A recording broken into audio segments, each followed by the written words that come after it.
Bonjour chers frères et sœurs dans le Seigneur, nous sommes aujourd'hui le mardi 29 octobre 2024. Voici le texte pour cette pensée biblique quotidienne, 2 Rois chapitre 14. En voici le titre. Souveraineté divine surprenante. Amathia, fils de Joas, devint roi de Juda. Il fit ce que l'Éternel considère comme juste, mais pas comme David. Dès qu'il eut assez d'autorité, il fit exécuter les ministres qui avaient assassiné son père. Par respect pour la loi de Moïse, il n'imputa pas à leurs fils la faute des pères et leur laissa la vie. C'était un bon départ.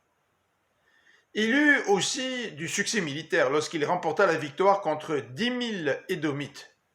Mais la situation se détériora lorsque, par orgueil, Amathia refusa d'écouter l'avertissement de Joas, roi d'Israël, et décida malgré tout d'entrer en guerre contre lui.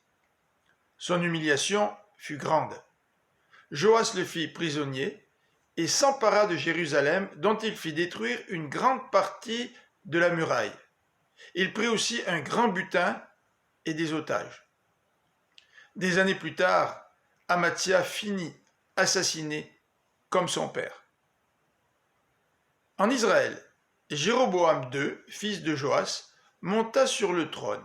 Il ne suivit pas l'Éternel, mais la grâce divine se manifesta envers lui et le peuple.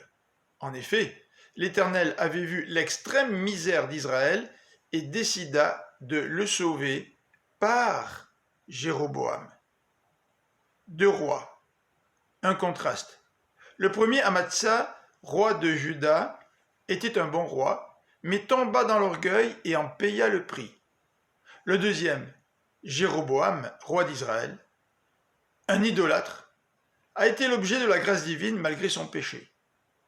Dans sa souveraineté, Dieu est parfois plus sévère envers ses enfants qu'envers ceux qui le rejettent.